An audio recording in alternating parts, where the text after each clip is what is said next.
assist you to win. Listen, oh my goodness, I have just found one of them top dogs for the John Maxwell Group.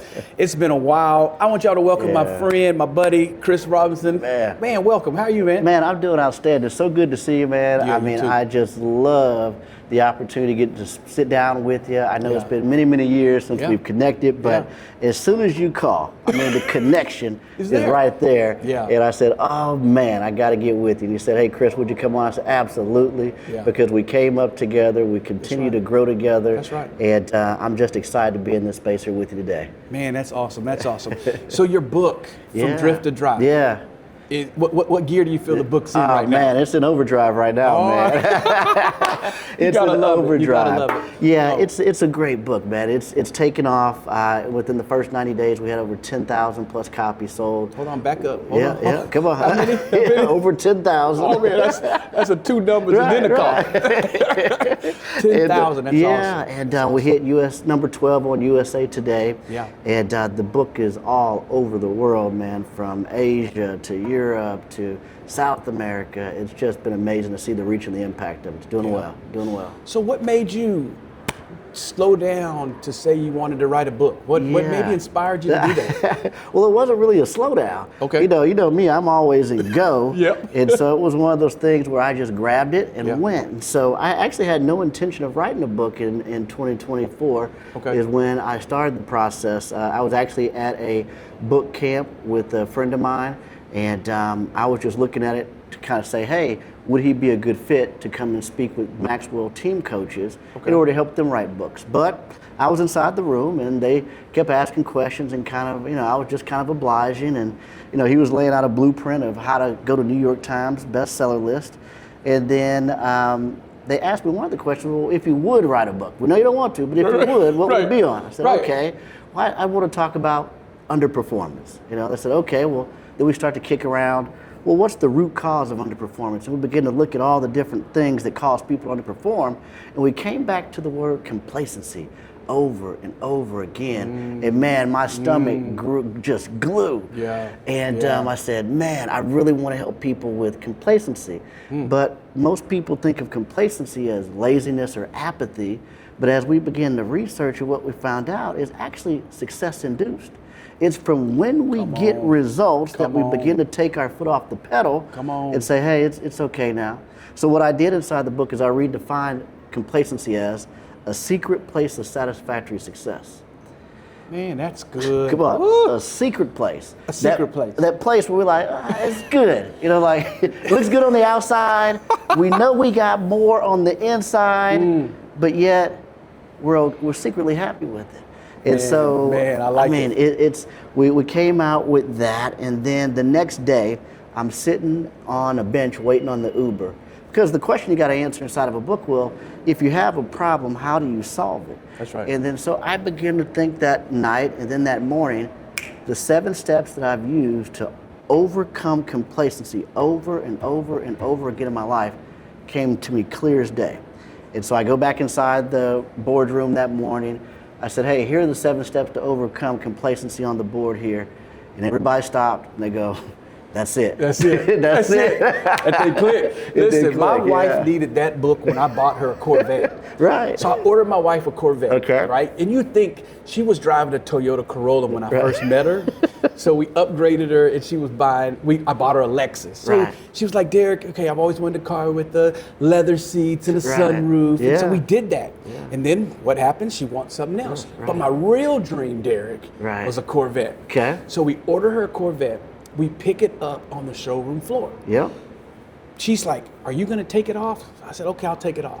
But you got to drive it home. She goes, oh, no. I said, no, it's your car. You got to drive it home. So here we are in a Corvette, and she's going 60 miles an hour. Right. Oh, yeah. And I'm like, when are you going to go faster in this Corvette? And really, it was what you just said a second ago, is that she got complacent. Even though it had more horsepower, you can put some more on it. But she was cool going 60 miles. She was looking good, looking good on the outside.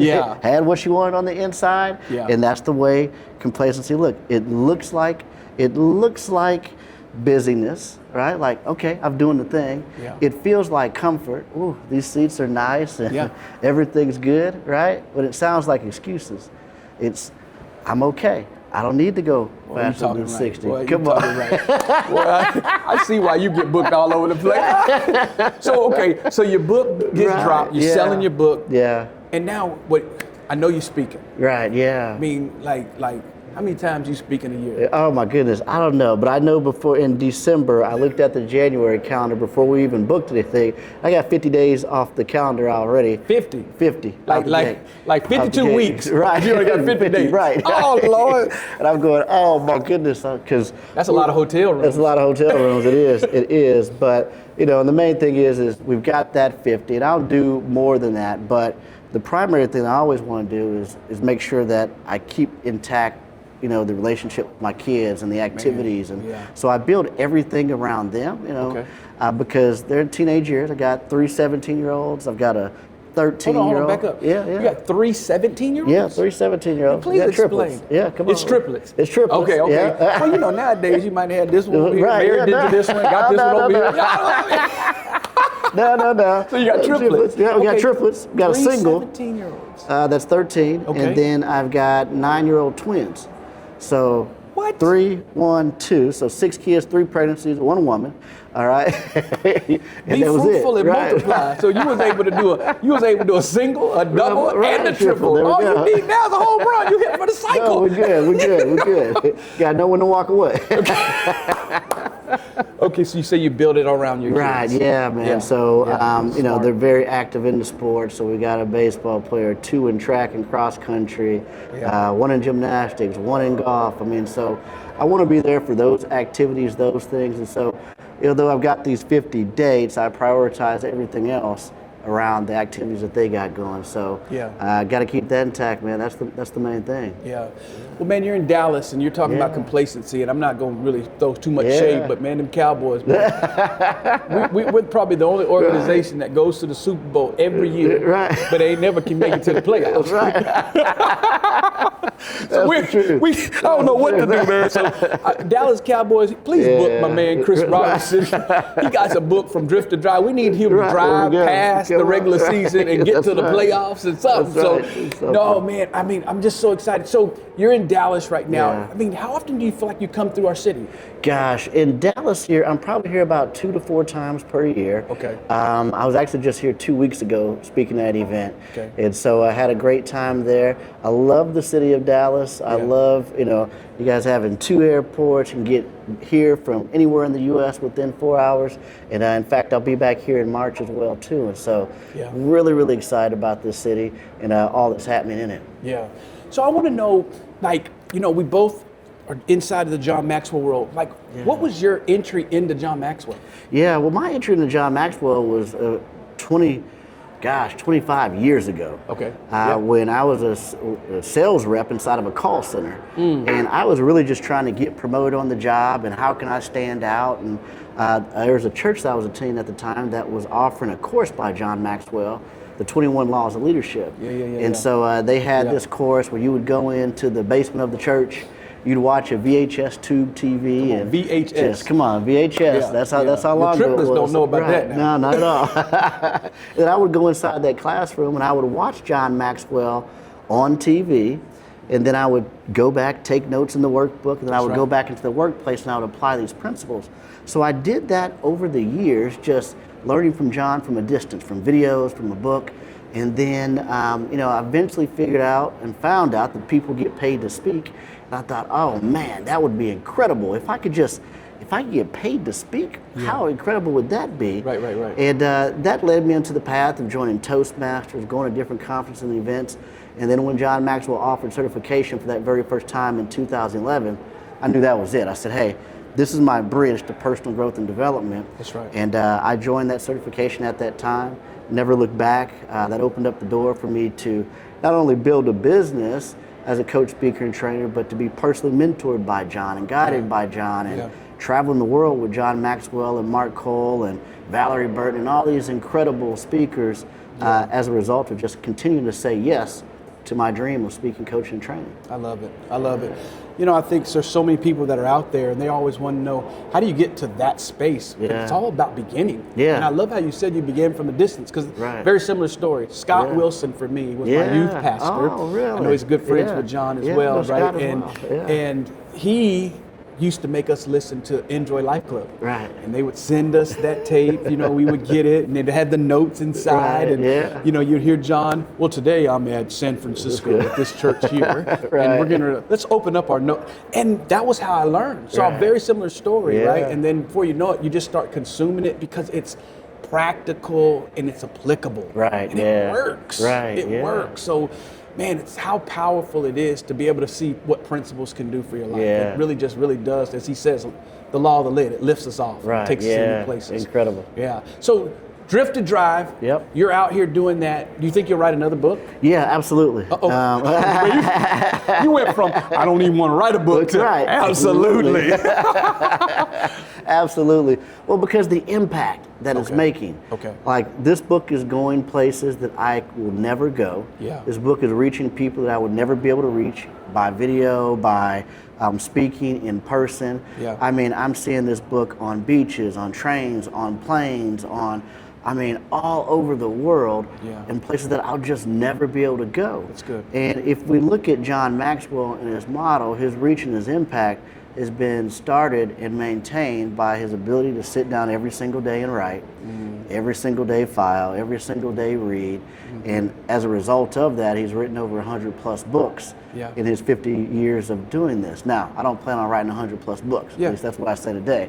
But what I do know is I know that if I want to continue to impact people, I've got to continue to write content that people can go out there and utilize. And so the answer is yes. Definitely, sooner than later. Man, I love it. So will you just do this? There's 7 steps, it sounds like, inside from Drift to Drive. Will you give us one? And just maybe just expound for a couple minutes on that one principle? Let's just whet their appetite. Matter of fact, there's a link coming into it. So in the notes, there's a link to the book. You're going to get it. But in case you needed a little bit of extra something, he about to tell us. Come on, give us one of them steps. Well, the first one, I start with the first step, which is clarity. Man, that's my word. I love that word. You cannot have what you cannot see. Come on. Right? And so I think about it here recently when I think about clarity, because when we get clear on what it is that we want, we get every single time. And then what has to happen is that we have to see value in what it is that we want. Otherwise, we won't value it. So a great example of this. I was in Texas 2 weeks ago. And, my friend, he says, well, Chris, before you leave here, I want to make sure that you get a proper Texas cowboy hat. I said, okay, that's great. I'm gonna go get one. I'm gonna oblige you. And we get there to the store, and I begin to look around. I said, whoa, wait a minute.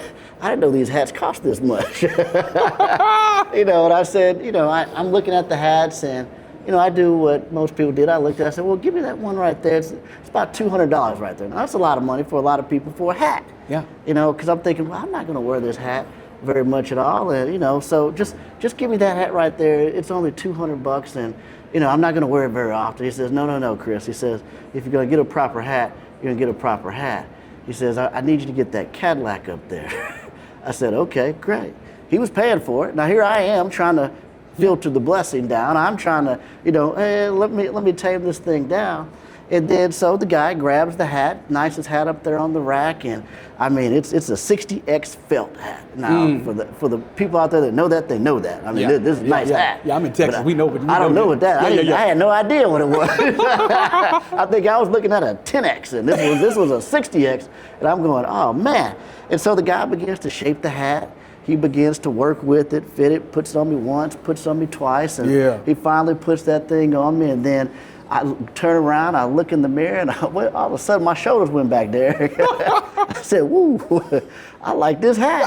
I said, I like this hat. I'm looking good in this cowboy hat right here. But here's the thing, is that I did not see value in what I didn't see myself in. And so when I saw it myself in it, I saw value in it, and I said, yeah, I want that hat. And so what happens is, anytime that we want something in life, we have to be crystal clear on what it is that we want in order for us to achieve it. But what happens is, there's a couple traps inside of complacency that happens when it comes to getting clear on what it is that we want. You know, oftentimes we set fake goals, we set fake dreams. We look at Facebook at the end of the year, we see so-and-so doing this vacation, we see so-and-so got this car, and all of a sudden, well, I want to go on this cruise, I want to do this, and you don't really want that. Right? But it looks like the thing to go for.